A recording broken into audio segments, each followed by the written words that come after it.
Hey, what's up guys, I'm back here on this super comfy sofa and ready to give you my top 10 tips of songwriting for 2020. Let's go, I've got a weird intro.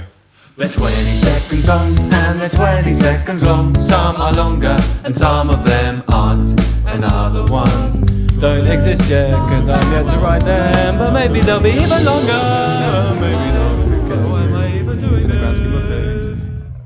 Okay, that was weird, but anyway, let's get on with it. Okay, tip number one is pick a topic or pick a theme, whatever. So it's really important that you pick a topic you actually feel strongly about, and it can be as niche or as specific as you want it to be.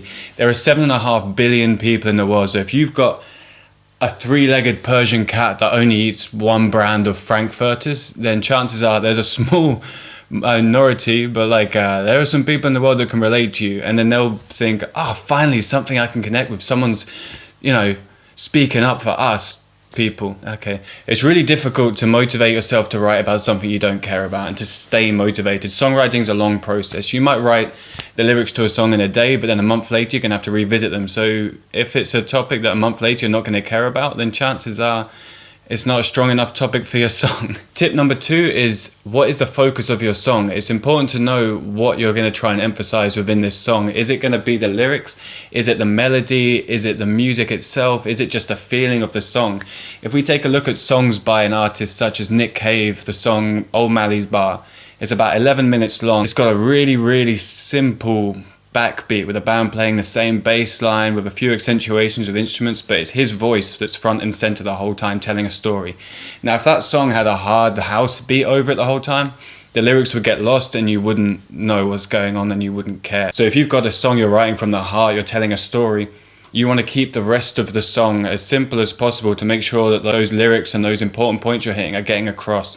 You want to accentuate your points. Tip number three is something that works for me. I use it all the time, but it might work for you. It's a bit weird, but I call it syllabic melodies. Syllabic melodies. It sounds super pretentious. But basically, if I'm writing a song and I have a melody in my head, I play my guitar and I hum a melody, and as I'm humming it I pick out different syllables to hit. It could be parts of words or the odd word here and there, and I'll stumble across, after a while of doing this, usually I'll stumble across a phrase that works for this melody, this pattern, and then I can go from there, and that's my jumping off point.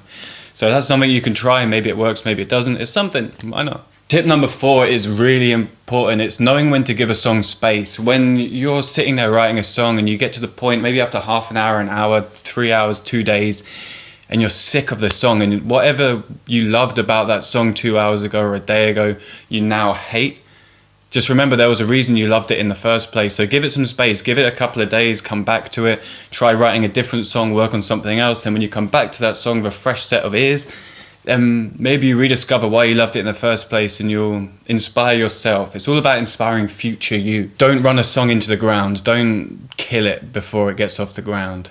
Off the dome. Tip number five is fuck structure. Basically, unless you're writing a pop song and you want to be the Beatles, the whole intro, verse, chorus, bridge, double chorus, ending, whatever, it's fine and it works. It's great for commercial use. It's a great way to get a chorus stuck into someone's head. You have the chorus 4 times over the whole song. That's awesome. But if you're writing a song and that's not working for you, then don't do it. There are great bands like Brand New, Thrice, and many more that I can't think of right this second, that they don't care about structure. Say anything. Let's look at songs like Alive with the Glory of Love. It's a great song. It's been used countless times in film and TV, and that doesn't have a standard structure yet. It's got verse, chorus, and after that it just goes off the rails. And if that's what you feel your song needs, a little bit of chaos, then do it. Don't feel restricted by trying to fit everything into this little box. It don't work. Sometimes it does. Regularly. I can't say that word. Okay, tip number 6 is to treat your songwriting like creative writing or writing a book. So if you go to any creative writing class, they're going to tell you to write 500 to 1,000 words every single day, regardless of what it is. It could be absolute nonsense, but you just keep writing, keep exercising that muscle, and get your mind used to working in that way and using those muscles. For example, if you write 1,000 words every day, over a year, you've written 365,000 words. Maybe you miss a couple of days, who cares? But the average book length is 90,000 to 100,000 words. So by the time you've got those 365,000 words written, chances are 90,000 or 100,000 of that is going to be great, or it's going to be good or above average. So you can take that out of the 365,000 words and have a book written in a year.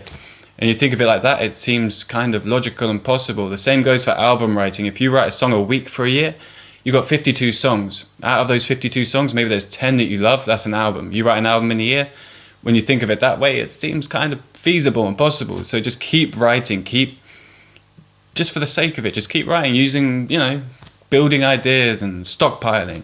Tip number 7 is a really simple one that you probably do anyway, but it's basically every time you get an idea, you write it down on your phone or wherever. And I find I write a lot of my lyrics on my phone. I've got hundreds of files and notes on my phone of lyric ideas, but sometimes, especially when I'm writing a serious song and I'm trying to be a deep thinking musician, poet and whatever, I use a piece of paper, and just doing something in a different way sometimes makes you think in a different way. So if I'm writing a serious song, I sit down with my pad and I'm being a brooding poet, songwriter, and my brain works differently. I get into that pretentious mindset, and then sometimes things happen. Tip number 8 is how to beat writer's block, or how I beat it anyway.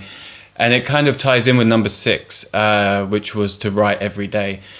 So basically, whenever I'm stuck and I can't think of an idea, I take a song I really like at that moment and I try and imitate it. I learn the song, figure out how it was written, and I try and imitate it. And 9 times out of 10, it doesn't come out sounding anything like that song, and I've all of a sudden got a new idea.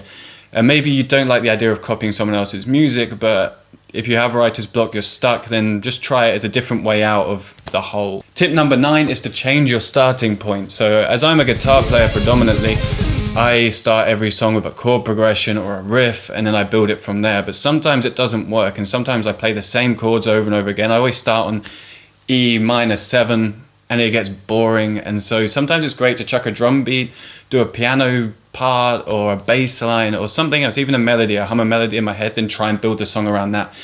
But just attack the song from a different start point. It can really help. Tip number 10 is a complete cop-out because I could only think of 9, but it's such a fraud.